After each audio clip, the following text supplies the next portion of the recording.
So Rebel Moon came out, and it was interesting, to say the least. How much? Yeah, I have a room upstairs with relatively clean sheets. I guarantee you by morning, you're gonna be begging me for more. Despite its shortcomings, Rebel Moon was an interesting exercise of someone trying to capture that Star Wars feel and harness it for their own franchise. It's no secret that Zack Snyder was heavily inspired by Star Wars, and this film, at one point in time, was actually set in the Star Wars universe. But after his pitch fell through, Snyder resolved to create his vision anyway by making his own version of Star Wars. Thus, Rebel Moon was born. But after watching this movie, it's clear that it fails to capture that infamous Star Wars feel. But after watching it, it got me thinking. Rebel Moon isn't the only movie to fail in capturing that Star Wars feel. It's modern Star Wars as a whole. Save for Mandalorian Seasons 1 and 2 and Ahsoka, most Star Wars properties as of late are simply lacking in that Star Wars feel, especially the sequel trilogy. So that begs the question, what exactly is that Star Wars feel? The Star Wars feel is a subjective and complex aspect that encompasses several elements that contribute to the unique and iconic nature of the Star Wars universe. It often includes a combination of specific storytelling elements, themes, and aesthetics that have become synonymous with the franchise. After rewatching the original and prequel trilogies for the umpteenth time, I've come up with a fairly cohesive list of what makes a Star Wars movie feel like a Star Wars movie. So, for those of you who are looking to create the next Star Wars, you might want to keep watching. First and foremost, Star Wars isn't Star Wars without being an epic space opera. Star Wars is known for its grand, epic narrative set against a vast and imaginative galactic backdrop. The struggle between the forces of good and evil, the intertwined destinies, and the hero's journey are central themes. And when I say epic space opera, I don't mean it's epic. I mean it's an epic like a Greek epic, meaning an elevated style of narrative, specifically recounting the deeds of a legendary hero. Look at our protagonists from the original trilogy and the prequel trilogy, Luke and Anakin Skywalker.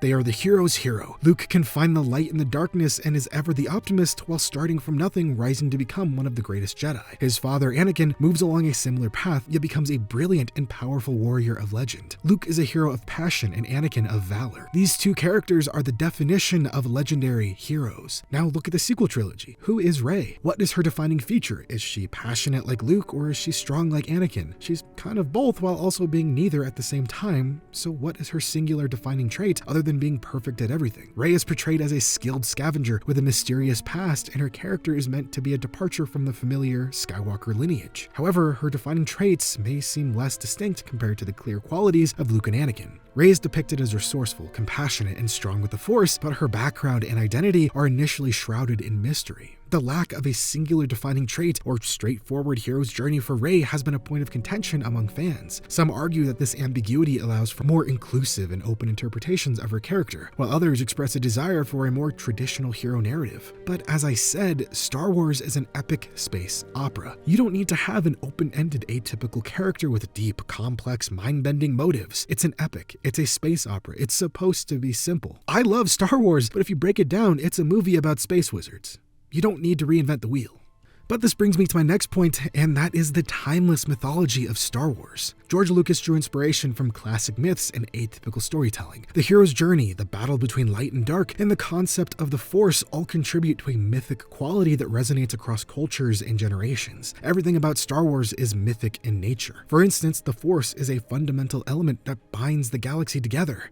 Concepts of good and evil, the Jedi and the Sith, and the interconnectedness of all living things through the Force contributes to the unique spiritual aspects of the series. The Force serves as a central pillar of the mythic structure. It represents a spiritual and cosmic energy that binds the galaxy together, embodying both the light and the dark sides. The dichotomy between the Jedi and the Sith, the struggle for balance, and the idea that the Force will always be with you, adds a layer of timeless wisdom to the narrative. Myths often convey profound truths and moral lessons through allegorical tales. Star Wars follows this tradition by presenting a narrative that is, at its core, a modern myth set in a galaxy far, far away. The success of Star Wars lies in its ability to distill complex themes in a narrative that is highly accessible, creating a timeless and universal story that spans generations and cultures. But the sequel trilogy, it's nothing. It's the same story told all over again, albeit greatly watered down. The story of the sequel trilogy doesn't evoke a feeling of modern myth. It evokes a feeling of someone trying to make a Star Wars story. Episodes 1 through 6 were epic mythological tales set in the Star Wars universe. Episodes 7 through 9 were just Star Wars stories.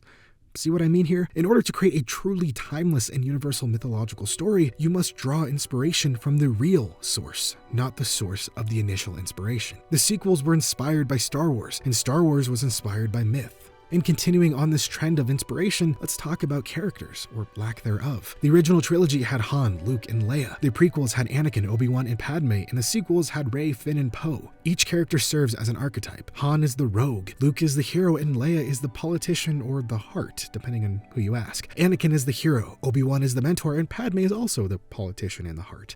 Everything is fairly cut and dry, but when we move on to the sequel trilogy, we have Rey as the hero and kind of the rogue and kind of the heart. Finn is just there to back up Rey, and Poe is kind of the politician, but definitely not the heart. But what sucks the most is just how promising The Force Awakens opening was. Rey is a scavenger who's a survivalist, good with tech, can fly almost any ship, and is kind of the heart because she's still optimistic about everything, having not left Jakku and only wanting to see the stars to find her family. Perfect setup. Then we have Finn, a stormtrooper who breaks his programming because he's potentially a Jedi. That is incredible and offers a new perspective on these stormtroopers, because if they're all mind control, why would Finn want to kill them? Fantastic setup. And finally, we have Poe, a resistance pilot who has been tasked with finding the lost Luke Skywalker and works closely with Leia as kind of her protege. Again, great setup. It somewhat mirrors the original trilogy and its characters, but works fantastically nonetheless. But as the movie progresses, we get none of that. As Rey becomes kind of a mix between Han, Luke, and Leia, Finn is just there, and Poe is just a pilot who gives Finn a jacket and is also kind of just there. In telling a mythological inspired space opera, your characters must be clearly defined. A mythological tale is clearly outlined and clearly defined. I said this before and I'll say it again. It's a simplistic story. So tell a simple story with simply defined characters. Don't be afraid to fall back on tropes. Bring in the rogue, the hero, the mentor, the damsel in distress, or any typical character archetypes you can think of, but just tell a new story with them because that's where the foundation of your story lies. Have a hero who grew up with nothing but was forced to fight the villain after they took what little they had left. But spice it up a bit from its typical roots and have the hero actually be the villain, because in the end, everyone is the hero of their own story. Look at Star Wars Vision's Screecher's Reach. In the end, the hero of the story turns out to be training to become a Sith. Dull's story from there could either be one of embracing the darkness or rejecting it. Screecher's Reach's story is typical in its start, but evolves the formula in its end. It maintains the mythological feel of Star Wars, all the while evolving it into something else, something new. This is how you tell a Star Wars story. That is how you maintain that Star Wars feel. In mythological inspired space operas, the familiar archetypes serve as the foundation for a narrative that weaves together the timeless elements of a hero's journey, the camaraderie of unlikely allies, and the triumph of light over dark. The simplicity of the story allows for a focus on character development and the universal themes that make a mystic tale resonate across cultures and generations. So how do you capture that Star Wars feel? It's not rocket science. Just tell a classic story.